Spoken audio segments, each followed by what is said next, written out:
welcome back to another episode of the K&L Sports Huddle. I'm Cage Kiplinger, joined as always by my co-host Logan Hubert. Got a lot to get to today on this week's episode. We got Week 5 of the NFL, getting our picks against the spread. It's another decent week for myself. I went 9-7 for the third straight week. How did it turn out for you this week? I also went 9-7, so that brings my total to 500. I'm 32-32. There you go. Got yourself back from the red numbers there. So we got that. We got college football reactions. We had a loaded Saturday that I missed most of it, but for a pretty good reason. We got Ryder Cup reactions from what we were able to see from this weekend, and we have the MLB postseason. It has already gotten underway. We had the Tigers winning earlier today, as well as the Cubs and the Yankees and Red Sox in a wild card round to kick things off for that. Should be a lot of fun for this MLB postseason. Before we get to our Week 5 picks, if you are listening on YouTube, definitely hit the like button, subscribe to the channel. We're growing each and every week, so any little help definitely is appreciated here. If you're listening on Spotify, go ahead and give us a rating and review. Follow us on there. We are also on Instagram at HuddleKL Sports. You can see us in short forms. If you can't handle the hour-long podcast, you can get us in minute-long snippets. So let's get this thing kicked off here. Week 5 of the NFL. We got Thursday night football. 49ers at the Rams. Just give me your take on this first. I know I'm seeing the line at Rams -5.5. I'm inclined to lean Rams here just because of what I'm hearing with the 49ers. Might not be Brock Purdy for this game. It might be Mac Jones. And I just think the Rams have played really well to start off the year. Yeah, both teams are 3-1, but after last week, they're both a different kind of 3-1. Rams have played very well. Their only loss was due to a blocked field goal at the defending champions. Didn't have their best game last week against the Colts, but Stafford and Nakua show that they might be arguably the best quarterback wide receiver duo right now in the league. And yeah, the 49ers to me are just decimated by injuries right now. And the last thing you need is a Thursday night divisional game against a hot opponent. I know that they'll probably have home field advantage despite it being in Los Angeles because that's usually how these 49ers-Rams games go, but I don't think that'll be enough to move the needle for me. I will take Rams -5.5. Rams are also 11-4 against the spread in the last 15 as favorites, so that's another little nugget I'll throw at you. It helps me take the Rams. Yeah, what a season that Puka Nacua has gotten off to. He leads the NFL in targets, receptions, and receiving yards through 4 weeks. This is the second season he's had this type of start, so great things might be in the future for Stafford and Nacua here with this Rams team. So yeah, definitely going to go Rams here on the Thursday night football. And to kick us off on Sunday, we've got Vikings and Browns in London for another international game. Vikings just get to stay over across the pond and welcome the Browns into London. The Vikings O-line is becoming Bengals-esque, I think. And with Carson Wentz at QB, with McCarthy out, going up against Myles Garrett in this Cleveland defense. I know Cleveland hasn't done very well on the road. They've only played one game overseas, and that was back in 2017 against, the Vikings. Minnesota was -11 then and ended up winning 33-16. That was a Case Keenum against Deshaun Kaiser matchup. Recent news was that Dylan Gabriel would be the starting quarterback over Joe Flacco. To me, I think it'll just give him at least a slight boost just with a new quarterback with less tape on him. The only thing is him going up against a really good Vikings defense might be rough on him for first start.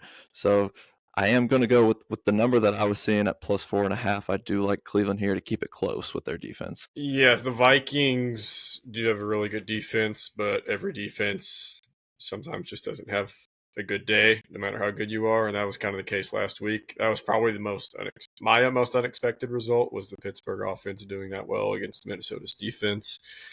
But yes, this is one of the last defenses you'd want to face, in my opinion, on your first career start, just due to the exoticness of it. Yeah, they run so many different things.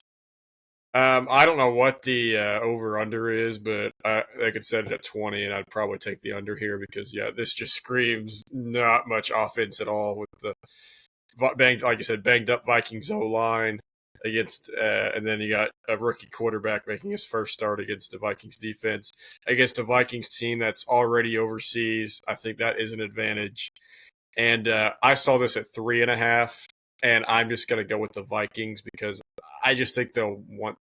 They're a good team, and they didn't play very well last week. And I just think they'll bounce back here, but it's going to be an ugly game. Hopefully the fans in London like defense because they will see a lot of that. I feel like at Sunday. Okay, and now we are to our 1 o'clock slate. We will begin things with the Raiders at the Colts. I believe this line is at Indy -6.5. So yeah, this one's interesting. I feel like the Raiders are a little better than their record says they are. They're definitely not a good team, but they've had a couple close calls, and I don't know. Maybe Pete Carroll is washed as a coach. I don't think he is. And to me, the Colts secondary right now is not very good. We saw Stafford and Nakua just tear it up, but I predicted that actually last week. And Geno Smith throws the ball a lot. He's thrown a lot of interceptions too, but he throws it a lot, and I think that will help them in this case. I'm going to take the Raiders here at +6.5. I think the Colts win this at home. I think the Colts are the better team, but I think the Colts secondary is so leaky right now that I think a throwing team like the Raiders are at the moment, which I feel like they shouldn't be because we saw a good Ashton Jeanty was. I feel like they should just rely on him at this point. But this might not be the game to do that. And if they do throw it a lot, I'll take the Raiders at +6.5. Yeah, you mentioned Geno throws it a lot, and he has thrown a lot of interceptions to get this season going. He's thrown 3 interceptions at both of his home starts, but in his 2 road starts, he's only thrown 1. So I guess that's something going for him, at least in this road matchup. The Colts did impress me, though, with their loss against the Rams, as much, the way they got things started for the first 3 games of the season was crazy.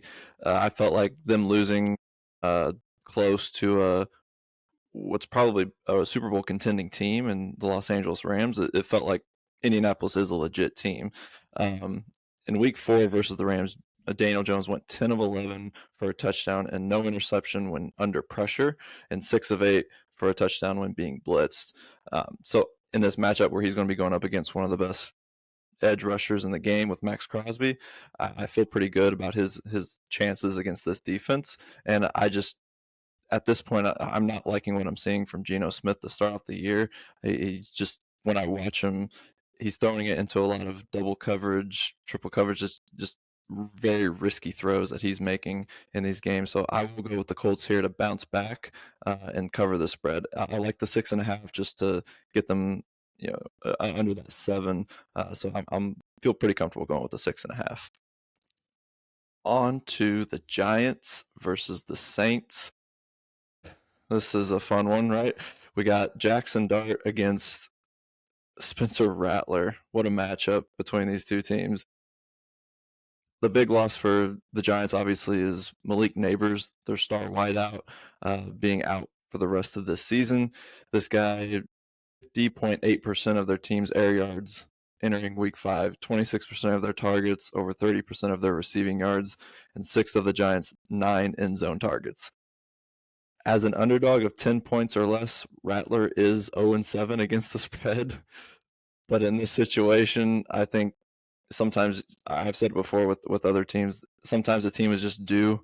New Orleans has played close. Like, they haven't covered every spread, but they've in three of their 4 games, yes, yeah, they have played. they've been competitive with teams that are, just overshadowed them with their rosters. So I think I was seeing this at Saints -1.5. This is pretty much a pick 'em. It's who you think is going to win the game, and I think the Saints finally get it done this week. Yeah, keep in mind this is also Jackson Dart's first ever road start. Um, QBs are, like you said, this is a pick 'em, so relevant status. And first two starts, when it comes to the road, QBs are 13 and 34 straight up as a first time starter. And the neighbor's injury is not beneficial to the Giants at all. Um, yeah, their weapons are immediately depleted. And yeah, I don't know if this. I mean, this won't be the hardest road start ever because I don't think. I mean, that Superdome can get rocking a lot, but I don't think. And I'm when your team's 0-4, no hope this year. It's not going to be that great of an environment. But still, yeah, and the Saints have played competitive in 3 of the 4 games, especially their 2 home games. Yeah, they didn't cover, but they're like 1 point from covering. I think both games. So Got me a little nervous because I definitely wasn't picking them in those yeah, matchups. so yeah, and honestly, Rattler's not been awful.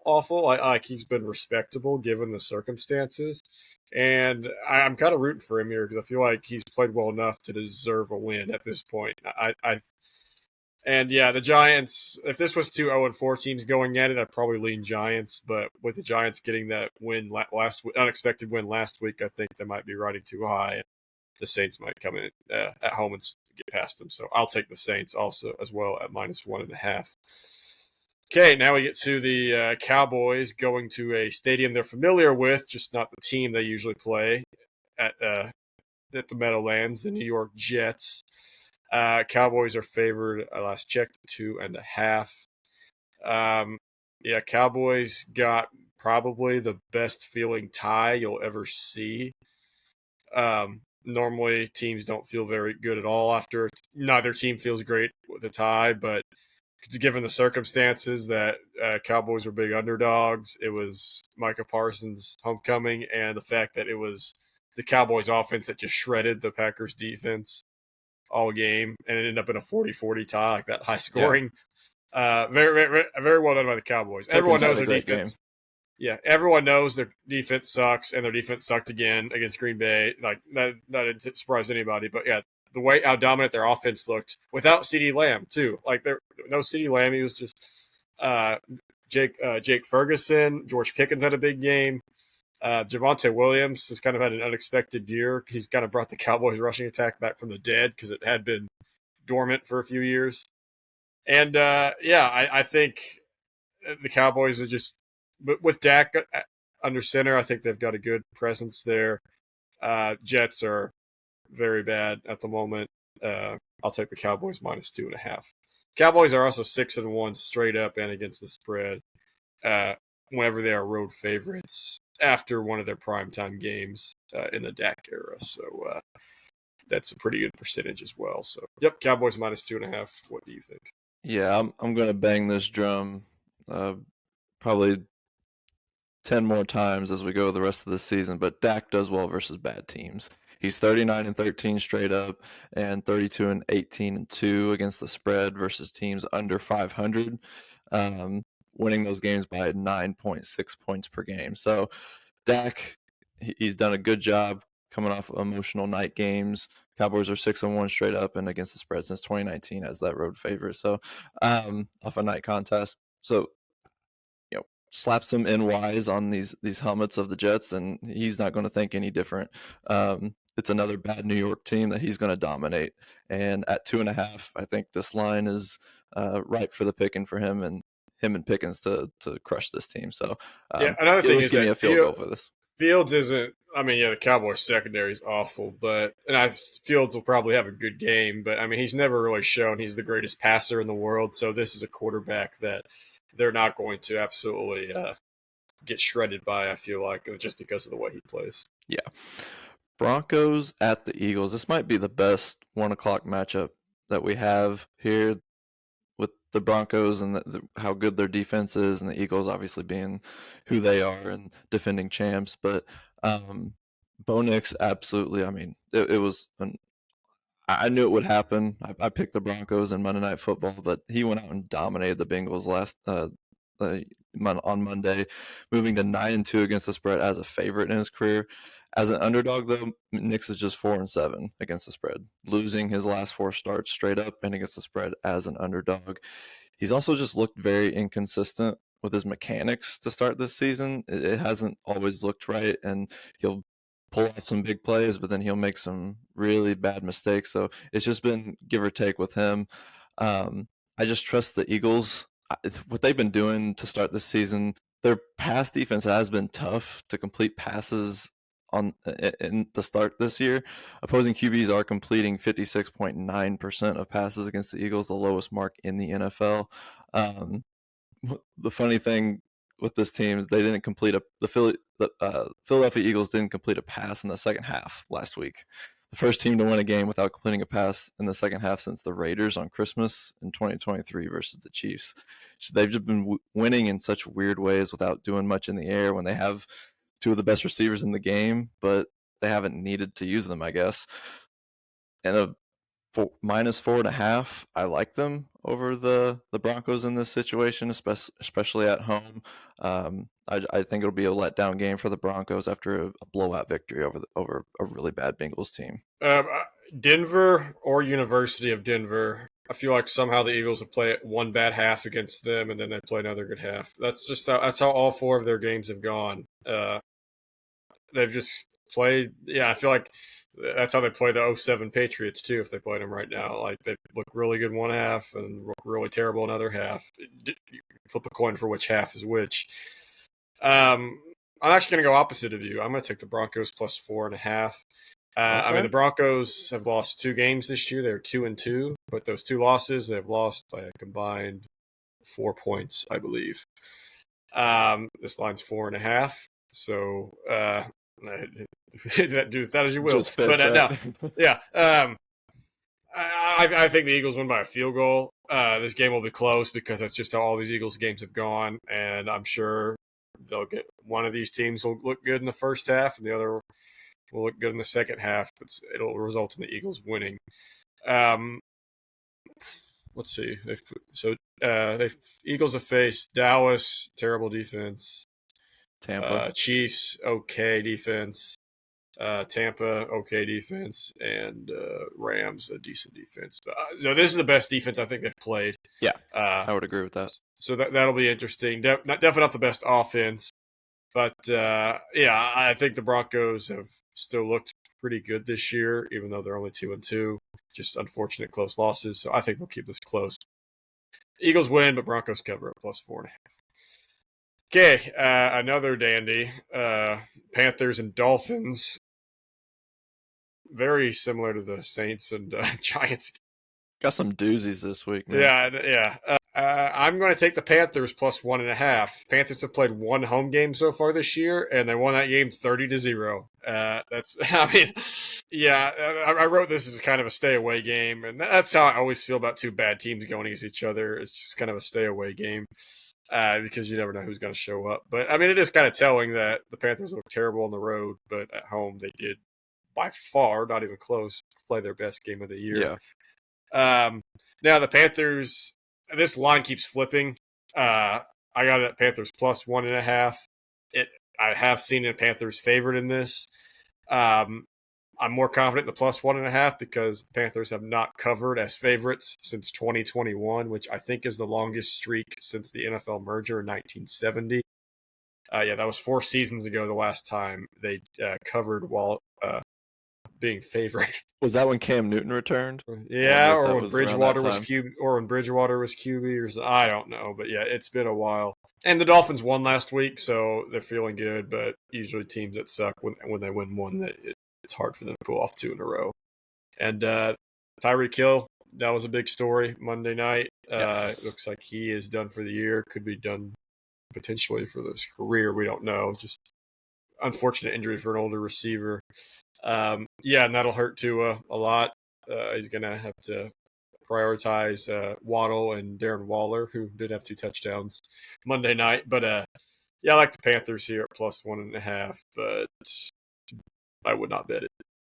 Yeah, the only way I'd bet this if you do get the plus on the Panthers, I'm going back to fading Miami. I took them on Monday Night Football on the spread for that game, so I was perfectly fine with that against a bad team at home. Too, that's a perfect spot for Tua.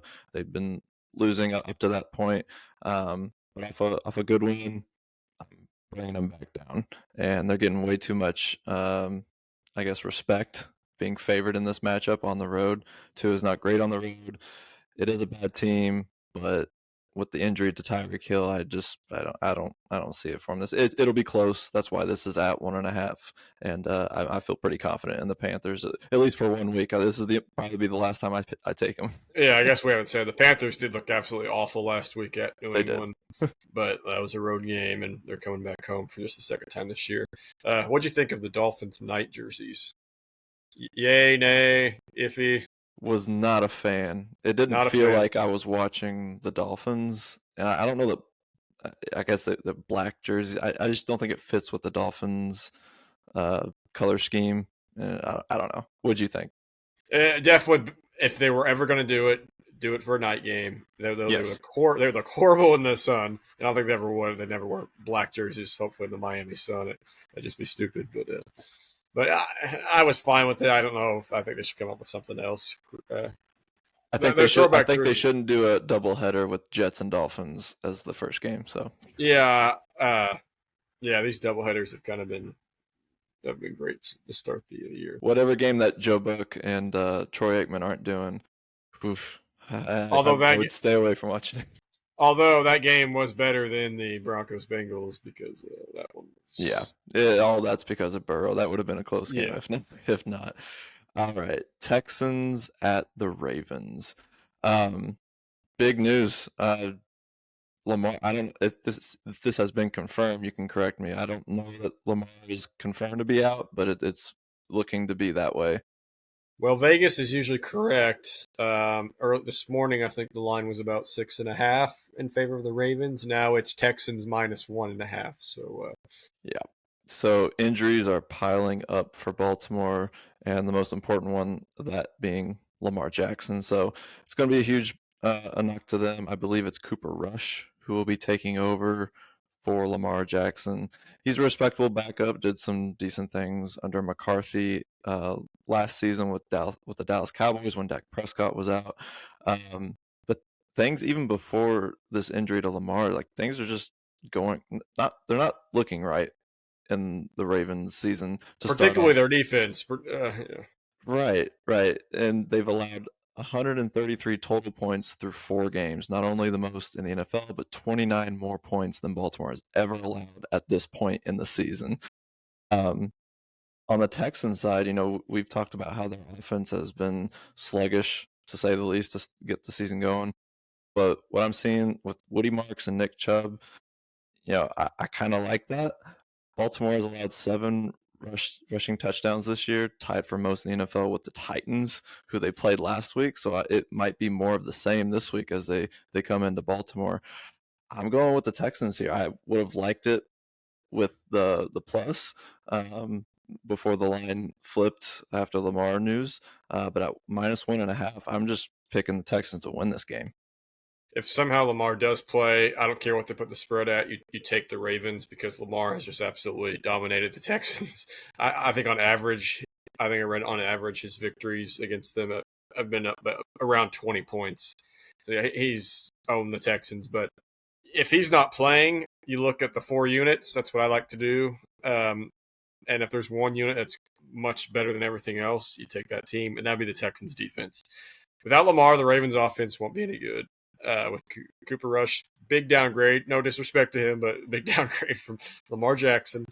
The Ravens defense has been porous this year. Granted, this was a very tough 4 game.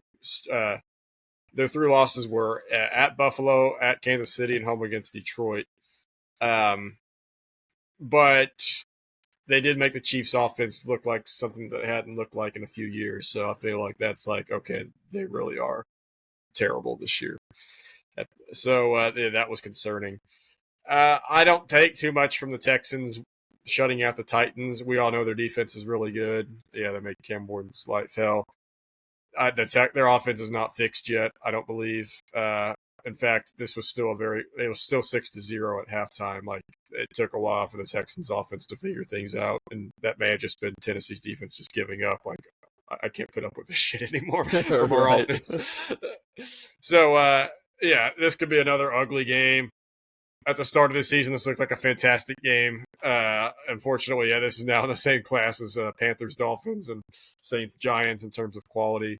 But the Texans have a really good defense, and I think that'll carry them. Real quick, like with the, some of the things I've read on the Lamar injuries that he could be out, uh, more than just this week. It could be multiple 2 to weeks. I mean, 3. Yeah, I saw already at 1-3 and potentially going down to 1-4, and who knows what these next couple of weeks are going to look like for Baltimore. I mean, as far as the division, what's your vibe with this team now? Yeah, not very good. And I did call this. I called this, or I said Lamar was due for an injury. I said he'd been healthy for a couple of years now with no dings to him. And I said, yeah, I mean, he's just the way he plays. He's going to get injured a few times. And with Burrow out, Bengals not in contention. Browns are just a bad team.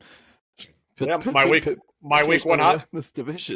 My week one hot take. My week one hot take is looking pretty hot right now. But the Steelers contending for the division at the end of the year, but they might already have it wrapped up by the end of the year. Yes, I mean, for the Ravens to win this, they're going to need Derrick Henry to quit fumbling it and channeling his week one against the Bills, Derrick Henry, for the first 3.5 quarters, because we thought, oh my gosh, here we go again. Derrick Henry still got it, but since then he's really not performed up to his standard. But if he returns to that, they do have a chance. But I don't see that happening against this Texans defense. Texans -1.5. Okay, I think now we're into the afternoon, late evening slate. Starting off with the Titans and the Cardinals, and I mean, it just comes down to the fact that you just can't. I just can't, in good conscience, pick the Titans. You could put this at -20.5, and I just wouldn't pick the Titans at this point until they prove me wrong. Yeah, 4-20-1 against the spread in the last 25 games. Brian Callahan, I believe, is like the worst coach against the spread in NFL history, or since the merger, or something like that. I mean, it's absolutely brutal. This team has nothing going for it right now. You feel horrible for Cam Ward. I don't feel bad for the organization, considering I'm a Colts fan, but I do feel bad for Cam Ward because it's just a horrible situation to be in. Yeah, this has nothing to do with the Cardinals either, but they're going to cover this 8.5. There's just nothing that you can convince me to take the Titans at this moment. Yeah, to me, this is another one of those stay away ones because Kyler and the Cardinals like to play with their food, especially once you get towards the end of the game, and then the Titans can't cover a spread to save their franchise. The lack of success with this team is being kind of masked by the new stadium that's going to be here, ready to go in a couple of years. And I think Brian Callahan is 1, maybe 2 weeks away from losing his job here. When you have a quarterback like Cam Ward, yes, he's a rookie, but you've got to be able to put him in a position to succeed, and it just hasn't looked that way through the first few weeks. I'll stay on the safe side, pick the Cardinals in this situation. I don't like the 8.5. That's still a pretty big number, but I could see this, backdoor cover by the Titans at the end of the game, getting within a touchdown of this. You talk about Cardinals playing with their food. I could almost see this going exactly like last week's game against the Texans, because the Cardinals' defense is really good. So I could see this being a low-scoring first half, and then eventually the Titans' defense just can't hold anymore, and the Cardinals break away and just cover the state half. Buccaneers at the Seahawks. Pretty good matchup here. I was seeing this one at -3 in favor of the Seahawks at home. Both Baker Mayfield and Sam Darnold have been top 10 in the league against the spread since they left the Carolina Panthers. Their career trajectories have just skyrocketed since leaving that organization. With the Bucs, Baker is 15-8 against the spread as an underdog, covering the spread by 5.6 points per game. And I like Tampa Bay this week. I think at the 3, I like this number. I just think the Seahawks are maybe a little overrated at this point. I think their defense is fantastic, and they've proven that to start this season. But I still have this little voice in the back of my mind about Sam Darnold and what he could potentially be, um, making the mistakes that we've seen in the past before he got to Minnesota.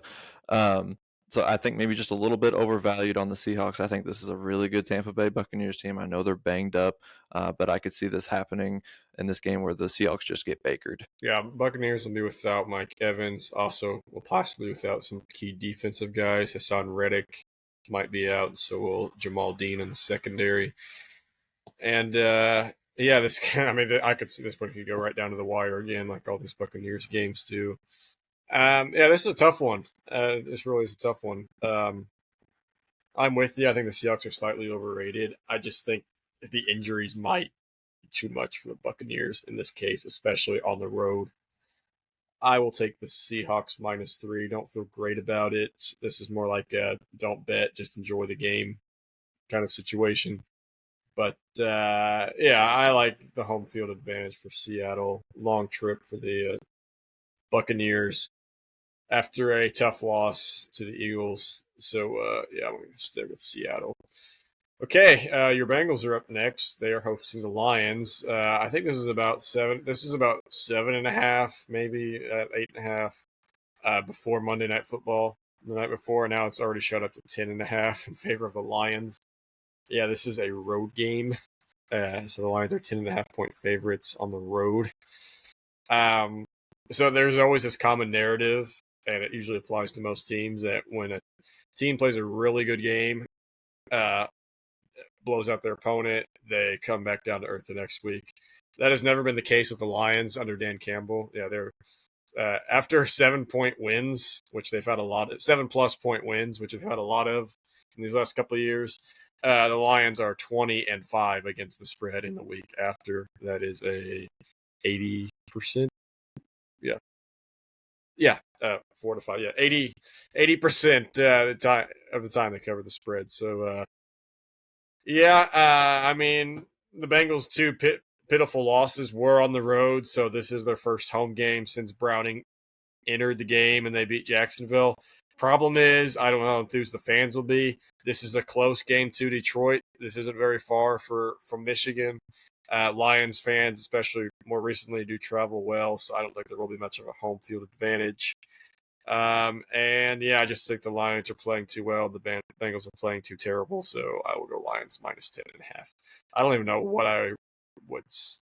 If it got, I'm like, it won't go this high. I'm like, if it got to like 13.5 or 14.5, I would maybe think of Yeah, if it crossed that 14 Yeah. number, that would be when I would start thinking about it. But I mean, you said it, like this Dan Campbell Lions team, they don't let up. They don't let up on the gas, and they've been like 70% plus just against the spread in general in the regular season under him.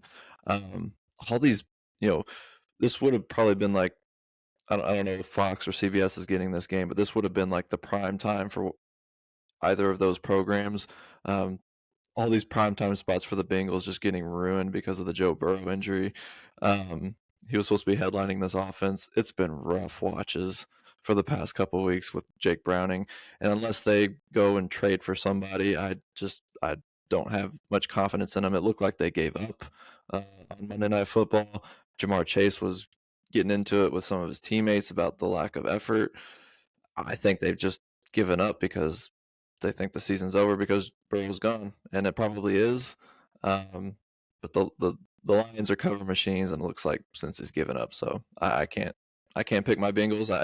I'm still going to put my Bengals gear on. I'm still going to watch this game, but it's going to be a tough time. Weird stat: the Bengals have actually not beat the Lions since 1992. They've lost 7 straight, which is really weird to think about because the Lions have been, other than these last few years, have been a terrible franchise. Right. In 1992, I believe, the Barry Sanders era, so that was when the Lions beat them.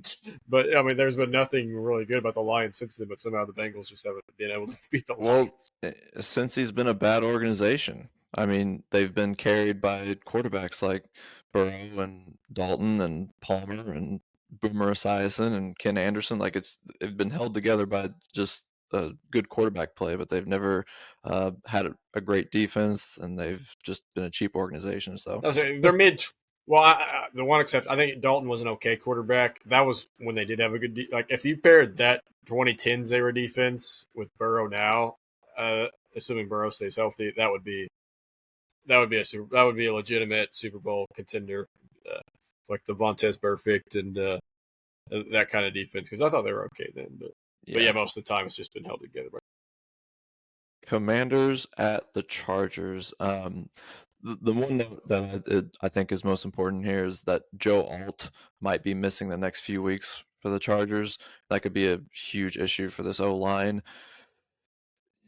Herbert's played pretty well, but they obviously didn't cover last week, and that was a tough game for them to lose Yeah, I against a feel like bad team.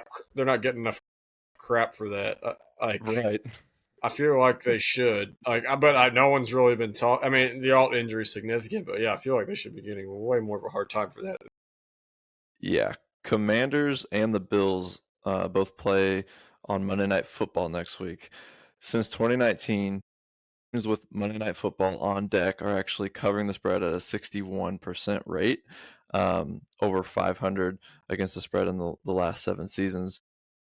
I kind of like the Commanders, whether they roll out Jaden Daniels. It sounds like he might play this week. I feel more confident about it this week.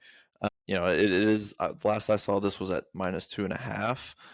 I don't know if it still is right now, but I saw it at 3. 3 gives me more confidence in a Washington Commanders pick on the road at a stadium that really doesn't give a whole lot of home field advantage for their Chargers or their Rams. So yeah, I'm going Commanders here. I'm going to go Chargers. Herbert is 13-4 against the spread as a favorite with Jim Harbaugh as his coach. Obviously, they had a loss last week, but that statistic tells me that the chances of 2 losses in a row as a favorite are extremely unlikely. So that's my main selling point for the Chargers. This isn't my most confident bet because, the alt injury is bad. They came off of a bad loss. There's really not a great home field advantage. But the Commanders might get Daniels back. I think Terry McLaurin and Noah Brown, there's still a chance they might not play either. That could be big losses. Chargers defense is still good. Inexcusable. They lost to Jackson Dart last week, but I'm going to go Chargers here, just due to the fact that Herbert and Harbaugh have been pretty good as favorites. Okay, Sunday Night Football. Don't know how this got selected. Patriots, Bills. Bills are playing their 3rd straight home game. Easiest schedule I've ever seen for a contender who wins their division every year. Right. Like one of the easiest set. Yeah, I mean, I'm not no fault against their. It's just how the schedule was laid out. They'll have a couple tough games later, but Bills are -8.5. I'm going to take the Bills. I don't like it because they've been big favorites here recently and they haven't covered. But, the Patriots' pass defense has not been very good this year, and they have not played many good quarterbacks. And this is by far the best passing offense I've been playing against. I kind of hope it's a close game because it's a Sunday night game. I feel like they should have gone Bills at Patriots instead of Patriots at Bills. Yeah. I don't know. I don't like that. But New England's 2-2. Their wins were against the Dolphins and just recently home against the Panthers. So they really haven't shown too much that they're ready to take the next step. But so I'm going to take the Bills -8.5. Yeah, I agree. And I think maybe the schedule makers thought this was going to be Tom Brady versus Josh Allen. And this would have been a great Sunday Night Football. If one of them was in a coma for a few years and they just woke Right. up, then sure. But yeah, I like Buffalo in prime time, maybe more than any other team in the league. We seem to get them a lot in these prime time spots, and they usually perform pretty well under the lights at home in Orchard Park. It's even at this number, they're not 16.5 point favorites like they were last week, which they didn't end up covering. But at 8.5, Patriots, like you said, they're not ready to take this next step quite yet with Drake May and company. So feel pretty decent about the Bills this week. Yeah, that Saints Bills game was a 2-point game in the second half. So that's kind of interesting. maybe probably a case of the Bills just playing with their food, but that's why I wrote don't like this bet, because I don't know how seriously the Bills are taking some of their opponents. But it is a divisional game. Usually, take those opponents a little more serious. Yeah. Finishing things up with Monday Night Football will be the Kansas City Chiefs going on the road to the Jacksonville Jaguars. Jaguars +3 here on the spread. I like Jacksonville here. I don't know about you, but I think there was a bit of fool's gold from what we saw with Kansas City last week offensively against the Ravens. I think that's more of an indictment on the Ravens defense and what we've pretty much seen through the first few weeks from Baltimore's D. Um, yeah, they got Worthy back, so the offense seemed to flow a little bit better. But at this number, I like the 3 for the Jaguars at home, with a good team coming into their turf. It's just a trust that they can get it done at home in front of the home fans. If it gets a 3.5, I will really like it. I'm actually with you on this. I will also take the Jaguars +3. Jack's defense has actually been really good. They're at 13 takeaways this year. Now, granted, Browning threw a lot of picks against them, so that did kind of inflate the number. But yeah, I mean, they've had a good defense this year. Their offense still leaves a lot to be desired, in my opinion. I'm still not sure if they're good or not. Like, I Right. feel like most people are with me on that. Yeah, they're 3-1. But I mean, if you don't think their defense is good, then you're just a fool, because I mean they've looked pretty good, other than letting Jake Browning kind of torch them a little bit in their loss. They've looked pretty good all year. But yeah, at home, yeah, this is an interesting one, because I mean, yeah, it could have been fool's gold for the Chiefs, but there's still the chance that they found their footing. I mean, that will. Um, and I feel like this is a good test for them, because they're going up against a legitimate defense this week. I don't trust Trevor Lawrence in a night NFL game. If it was a night college game, I would, but I don't really in a primetime night NFL game. And the Chiefs' defense Clemson is needs much, them, that's for sure. yeah, and the Chiefs' defense is much improved since that Week 1 outing against the Chargers. But I'm gonna go I'm gonna go Jaguars +3. Not gonna say they're gonna win, but and I'll +3.5 would be much more tempting. But, Yeah, I'll pick this at 3. I'll bet this at 3.5 on Sunday. So, yeah, um, and if it goes lower, I don't think it will. I would stay away, but as it is right now, I'll take Jaguars. Awesome. That's our week 5 picks against the spread. Just to note, this is the first bye week of the season, so the Bears, Falcons, Packers, and Steelers will be sitting this one out. So we'll see them back in action in week 6. We'll have our picks obviously next week.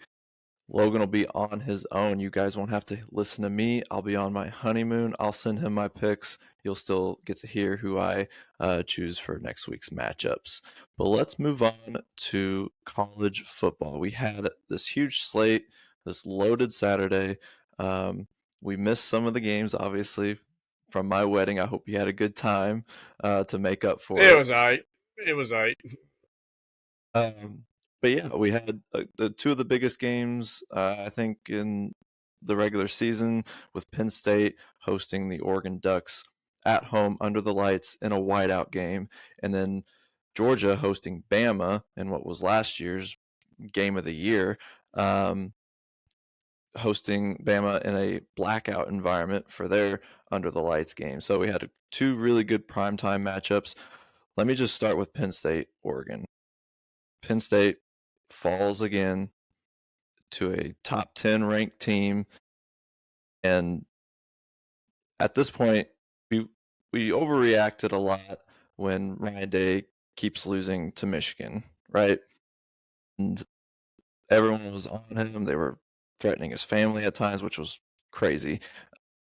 I only sent a couple messages. I don't know why. And they adjusted. He made changes. He made changes multiple times over the season when the defense was really bad against the Oregon, going on the road to Oregon. The defense was adjusted for the rest of that season and became the best defense in the nation. And then after the Michigan game, when he, stupidly ran it into the two best defensive players on Michigan's defensive line, they switched things up offensively for the playoff and absolutely stormed out of the gates and never looked back. I've just never seen Penn State adjust. James Franklin is now 4-21 versus top 10 teams, including 1-18 versus top 5 teams. They've been living in the top 10 without beating top 10 teams. It's an enigma to me because they do have a lot of talent on this team. But I'm just wondering, like, is James Franklin just not a good coach? Like, do they need to look elsewhere? Because what is the point of winning all these games if you can't beat actual competition? Yes, they handle their business against teams and programs that are lesser than them, that have less money, that have less talent. Sure, that's fine. He's got a lot of wins on his resume.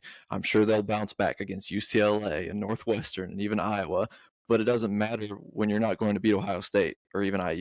Remember that 4th and 5 halfback draw against Ohio State a few years ago? Yes. I was thanking my lucky stars that happened. That was hilarious. Yeah, I mean, that just kind of sums up everything. I mean, yeah, Franklin deserves a lot of blame for this. I don't think Drew Aller's very good. No, he is overrated. First round pick mock drafts I've seen are coming from. But I mean, first of all, credit to Oregon. Yes. I mean, no, we can make all the jokes we want about Penn State, James Franklin. Going into a whiteout Happy Valley, I mean, this is just their second year in the Big Ten. It's probably the toughest road environment they've played in, and they got it done. So impressive. Oregon they were highly ranked, but they're still kind of an unknown going into this year if they'll carry the momentum they had the previous year, and it looks like they have. Yeah, them and Ohio State lost more than 50% of their contributions from last year's teams. Like, they had so many players graduate, go to the draft, whatnot.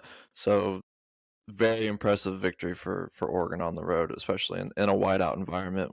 And for Penn State, it's like you had everything in place. You finally got your game under the lights. You finally got your whiteout. You're not playing the big noon kickoff game that seems to always be put in these big matchups. Everything was laid out for you to win this game, and you lose 30-24 at home. Just if I were a Penn State fan, like, I'm not feeling too great about this season because there's a chance that they don't make the playoffs. I mean, they got 2 good games left on their schedule, and if they can't, I don't expect them to beat Ohio State, because as much as James Franklin doesn't do well against top 10 teams, he especially doesn't do well against Ohio State. That's his bugaboo. It's like Ryan Day against Michigan. So the IU game is going to be the most critical one. Yeah, absolutely. And they're going to have to hope that IU loses also at Oregon. So there's a 2-loss. Right. So, yeah, I mean, I think at this point, yeah, this is assuming Penn State loses to Ohio State. Yeah, they're going to have to really hope that IU loses to Oregon, and they obviously beat IU. And so when you put their 2 resumes together and you see that Penn State beat IU, they get in. But yeah, I mean, I'm not saying Penn State's going to beat IU. I could see IU rolling into Happy Valley. I think that's the week after Ohio State too. So yeah, and to be coming off a tough loss on the road and then have to have another top 10 ranked team, I think IU might be better than they were last year. I really like the Mendoza kid at QB. I think he might be better than O'Rourke that they had last year.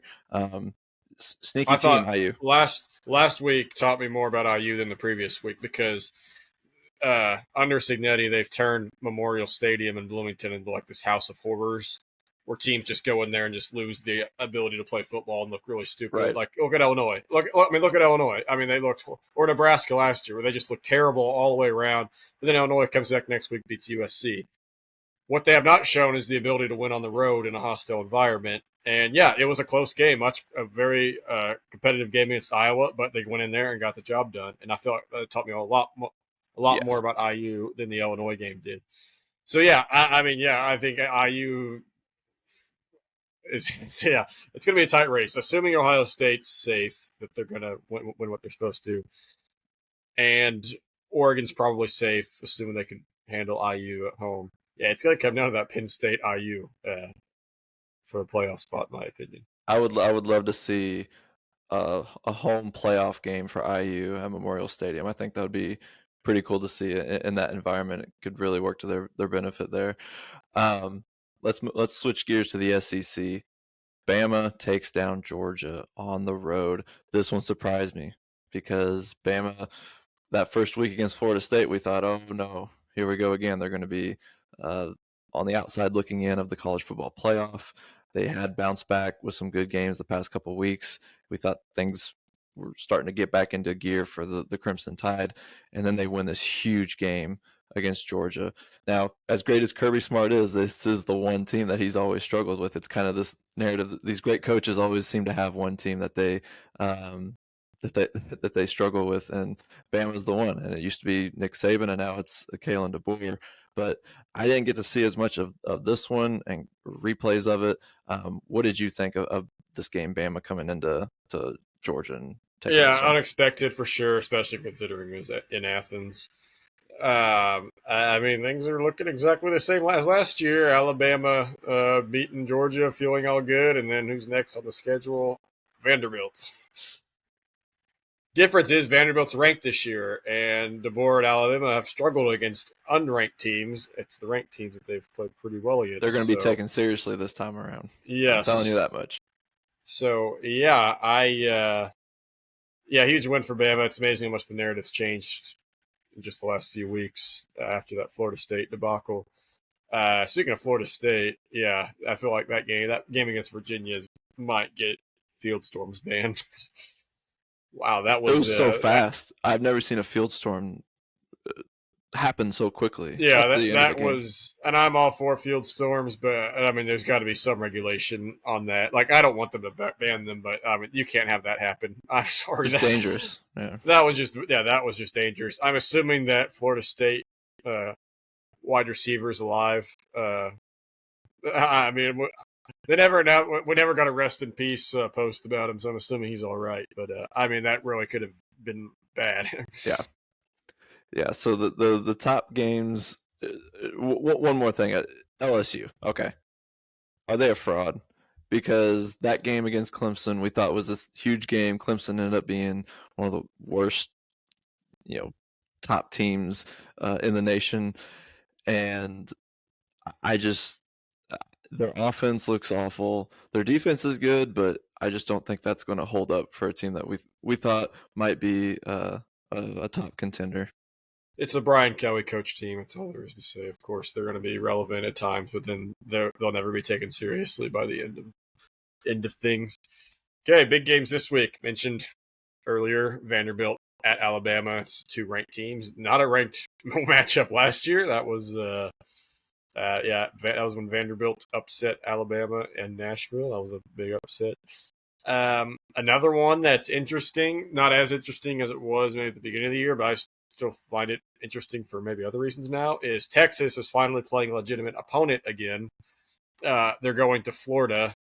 Florida's now unranked, but I mean, they've had a tough schedule, and it's not like they're a bad team. They're still a formidable opponent. Right. And I'm sure Gainesville will be rocking for this, even though don't have a great record.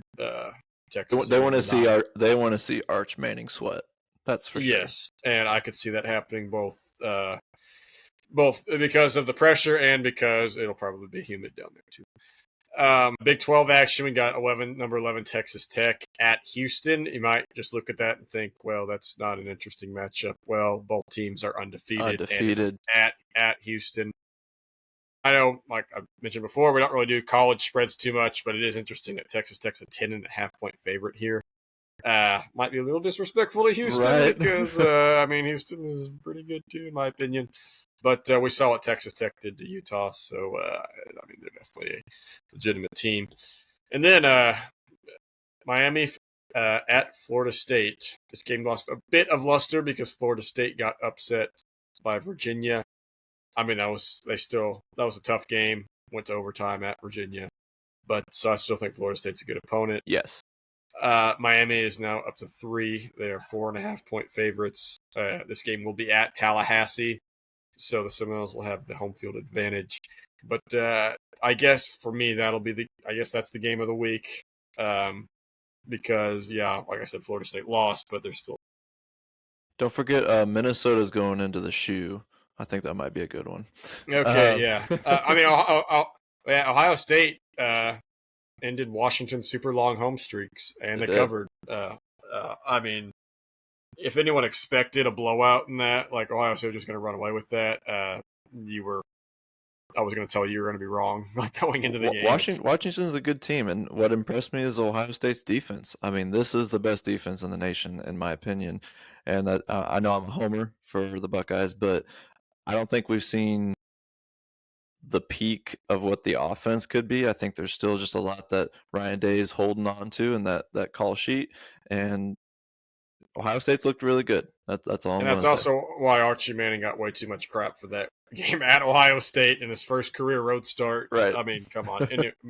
Most quarterbacks would look bad in that situation, especially when your first road start. All right. We have to get to it. It's the Ryder Cup. It's come and gone. It was a lot of fun. But the U.S.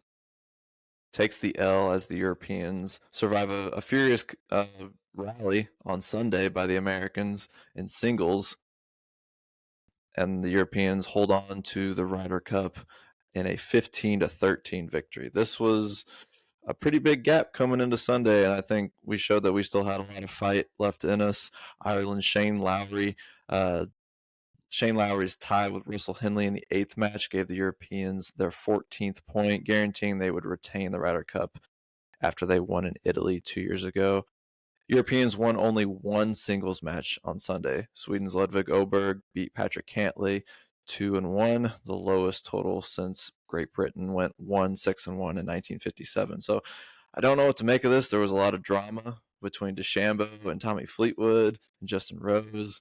We had Americans yelling stuff at Rory McIlroy. I don't mind that too much because this is Ryder Cup. You got to deal with that stuff. But fun golf. Just the Americans didn't pull it out. Yeah, the match play was not good for the Americans at all.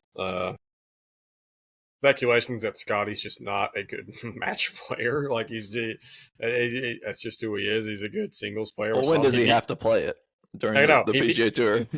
Yeah, I know. That's why maybe they should do that. Be a good idea. But he beat Rory head to head in that singles, which I don't think is getting talked about enough. But yeah, just pitiful performance. Yeah, Bradley was passionate about it, but I mean, some of his pairings were fairly questionable too. The whole English Morikawa going up against McIlroy and Fleetwood. A lot of people are complaining about that. I am okay with it if you were like, no one's beating that pairing, so let's just send our two worst possible guys out there and for the sacrificial lamb. I don't know if that was the mindset. If it wasn't, then that was a terrible pairing to put against those two. But yeah, just not pretty uninspiring by the U.S. I will say I would give credit to Cameron Young. He played pretty well. He was, I think, the best American the whole weekend. As a first timer too, so I think he should be a must for 2 years from native. now when it returns to. Yeah, it's going to Spain, correct? Is that where it is? I hadn't looked. Okay, well, Europe, or maybe by Ireland. I don't know. Somewhere in Europe, and Ireland. Yeah, I don't know. Europe just seemed like Europe just seemed like more of a team. You ever seen the team aspect down better than the U.S., and I think that's ultimately I think over the top. But I will credit the U.S. for making what was about to be a very boring Ryder Cup Sunday turn into something eventful, like towards the end. Yeah, pretty much also, dominated. One other thing, Sunday. It's just it ended up not mattering, but you saw the drama about Hovland dropping out because of an injury, and because by the way the rule goes, him and the American who was in the letter, which was turned out to be Harris English, both get half a point. As you know me, I've expressed this with the tush push. I've expressed this with like some rules in basketball. I'm all for taking advantage of loose rules until they make the rule change. If I was Europe, I would just say everyone's hurt. Like after Saturday, just say everyone's hurt. Everybody's hurt. I mean, McElroy stubbed his toe. Fleetwood hurt his knee. Just give us the half point, we win. I mean, seriously, what a stupid rule. Yeah, Seriously, it's a terrible rule. because they would have just won it outright with all the Yeah, injuries. yeah, exactly. Like what is stopping a team from doing that? Yeah, that needs That's to be fixed. hilarious. But luckily, it didn't matter. Like I would have been really mad if like it ended up tied like 14-14, and they got that point because of Hovland dropping out. I'm not saying Hovland faked his injury. Of course, he was probably hurt, but it's just you can't get a point, half a point for that. Yeah, yeah. Um, okay, let's finish things off. We got a little bit of time here. I know, like I've said before, baseball has been kind of put on the back burner with this podcast, but we have postseason play. I know I'll be watching. We've had some wild card games already finish up earlier today, and we've got a really good one going on as we speak with the Yankees Red Sox ultimate rivalry in baseball coming to a head in this round. But just looking at the matchups for this postseason, we've got the Detroit Tigers playing their division rivals in the Cleveland Guardians, Yankees Red Sox. We've got the Cincinnati Reds and the Los Angeles Dodgers. The Reds sneak in there with the sixth spot in the NL, and then the Yeah, Padres and Cubs. those four New York Mets. Yeah, yeah, that's probably the biggest story of this postseason is the team that didn't make it, and I think it just kind of proves that you can spend all the money you want. You can throw cash at any and all superstars that you want to bring to your organization, but you have to pay the right people. And I the Mets, they had a missed opportunity with guys like Lindor and Juan Soto, Pete Alonso, and they have a talented team, and they just let it slip away when they had a postseason spot, locked up earlier this season. They let it slide. Mm-hmm.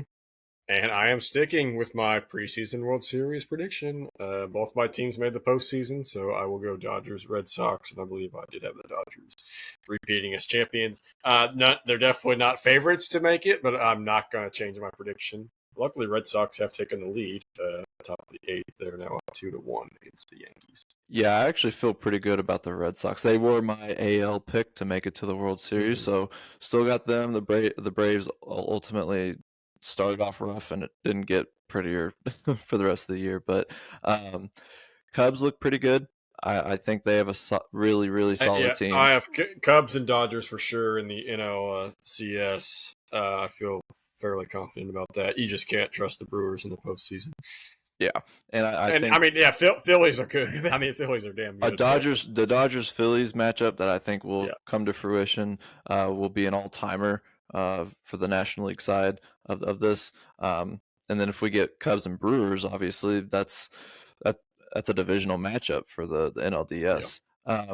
Mariners, fun team to watch. They got Cal Raleigh, the big dumper. that's just not a. I'm sorry. I'm sorry. I mean, a historically bad franchise. Good story. Love Cal Raleigh. Love what he's done this year. But when it comes to the MLB postseason, you usually roll with the big guns. Yeah. But yeah, the Cubs looked good today in their win over the Padres. A really not good pitchers duel with the Tigers and Guardians. Tarek Skubal fans 14 as they win that one. I definitely could see Detroit moving on and playing Seattle and probably making it to the ALCS. I really do like the Tigers team. They just kind of let slip their division title late in the year, but a lot of great matchups. Going to be watching, going to be trying to recap some of these games as we move along here. But that'll wrap things up here. KNL Sports Huddle again next week. I won't be here. I'm going on my honeymoon. You will not hear from me. And I will give my picks to Logan. You get to see him in all his glory next week. So definitely tune in as he'll give his picks and takes. Should be a good one. Won't be as long. I will say it won't be as long. Probably won't do too much other stories. Maybe talk a little baseball, depending on if the postseason gets super interesting. Obviously, if LeBron retires or Mahomes tears his ACL or something like that, yeah, it might be longer. Might have more things to say. But as of now, yeah, we'll just go over the picks next week. Have some takes maybe from the previous week's action of football, both college and NFL, and spew any insight from the MLB postseason that you or I found. If you want me to say something that you thought, send me a message, and I'll be sure to get it out there for our listeners. Perfect. I'll be sipping on pina coladas down in St. Lucia. So I'll wrap things up here, KNL Sports Huddle. Logan will see you next week. I'll see you the week after.